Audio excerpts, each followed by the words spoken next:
Hello guys, my name is Giulio and welcome to the first ever video recipe.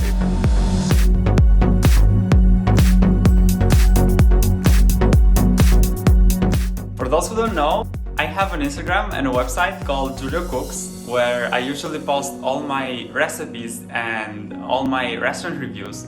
But what I've noticed is that most of the people don't have too much time to read those because reading takes a lot of time. And they've been asking for video tutorials, so this is why I decided to start this YouTube series where I'm gonna post a lot of video recipes. And for the first one, I was not sure what to make, so I've been asking on Instagram which recipe is your favorite, and it appears that Burek is one of the most favorite by everyone. So in this recipe, we're gonna make Burek.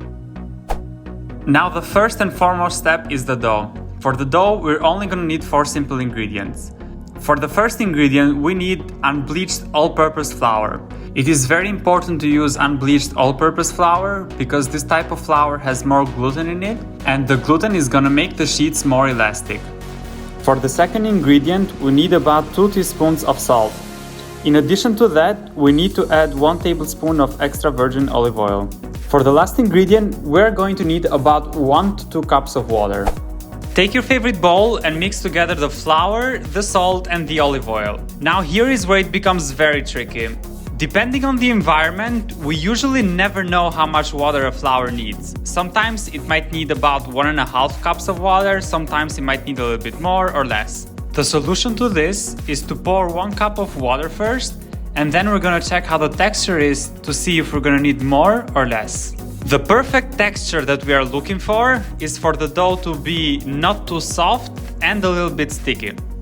If your dough is too hard, add a little bit of more water, and vice versa, if it's too soft and too sticky, make sure to add a little bit of flour. In my scenario, I needed about 1.5 cups of water, which is roughly around 400 milliliters.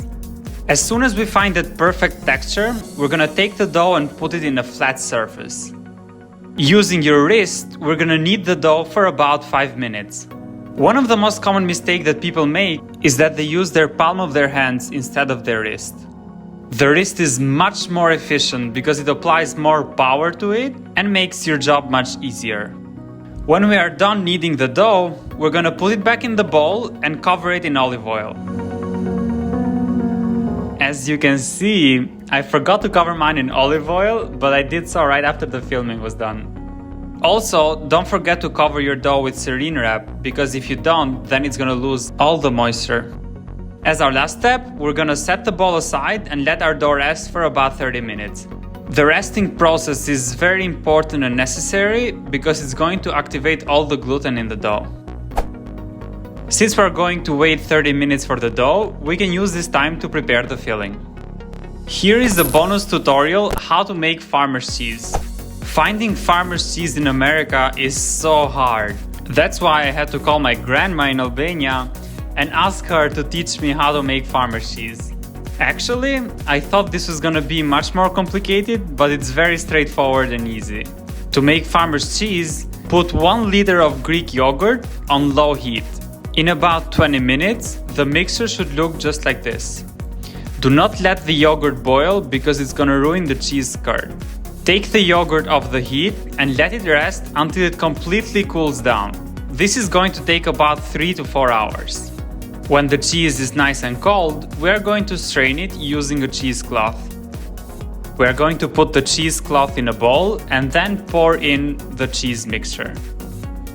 Grab the corners of the cloth and tie them with a cotton strap. Now take the cheesecloth off the bowl and hang it somewhere for about 3 to 4 hours. Do not throw away the leftover juice. I'm not sure what the English name is, but in Albania we call it hir, and this juice is full of probiotics. I usually drink this first thing first in the morning.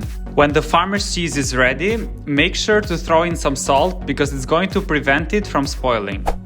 When 30 minutes are done, it's time to finally roll the dough. To do so, you need to use the thinnest roller you can find. The thinner the roller, the thinner the sheets are gonna be. Separate the dough in about 8 to 10 small spheres. Make sure to cover each of them with olive oil, because if you don't, they are going to dry out. Put them all aside and grab the first piece. The secret to opening the perfect sheet is to use the right amount of olive oil. If you put too much olive oil, the dough will start sliding, and if you put too little, it will start sticking to the surface. We will roll the dough 2 or 3 times and then flip it 90 degrees to start rolling it again. We will repeat this process until we notice that the sheet is so thin we can actually see what's behind it. Remember that we are looking to maintain a rectangle shape. If this is the first time opening filo sheets for you, it's going to be a little bit hard. Maybe you will not end up with a rectangle shape, but what you can do is that you can use a knife to cut all the extra pieces and make it look like a rectangle. The reason why I love the roll type of Burek is because it tolerates a lot of mistakes. You don't have to care if the sheet is breaking or if the sheet is opening in the wrong shape.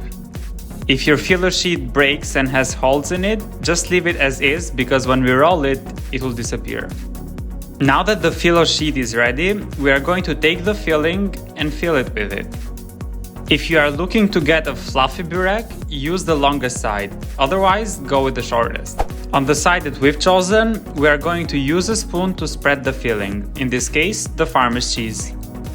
We are going to add a few pieces of butter on the rest of the sheet to give the Burek more flavor. You can also choose to melt the butter and use a brush to wash the sheet.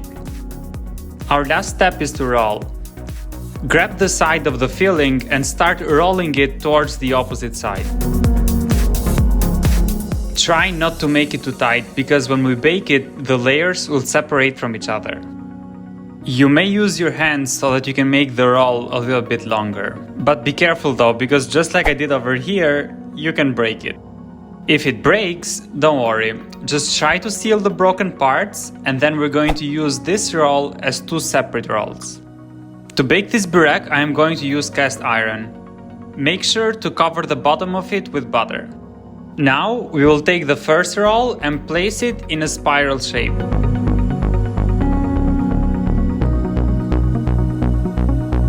And our first roll is done. We are going to put this aside and start preparing the second one. Just like the first one. Take the dough, roll it, spread the filling, put the butter, roll it up, put it in the pan. We are going to repeat this process for all the remaining pieces of dough.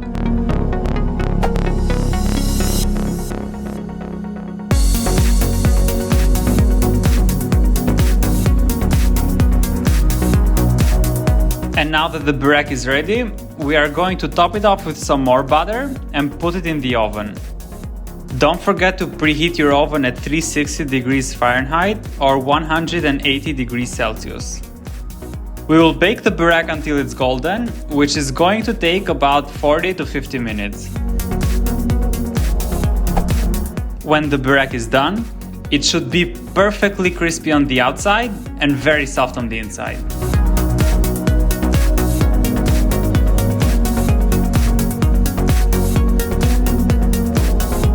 Make sure to let it cool down for a few minutes before you start cutting it.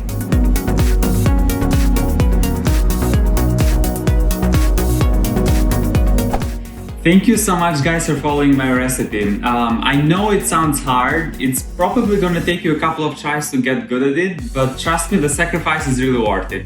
In the meanwhile, make sure to check my Instagram page and my website. I'll put the links in the description below. That's where I usually post all my other recipes and restaurant reviews. And also don't forget to subscribe. I'll eat this now.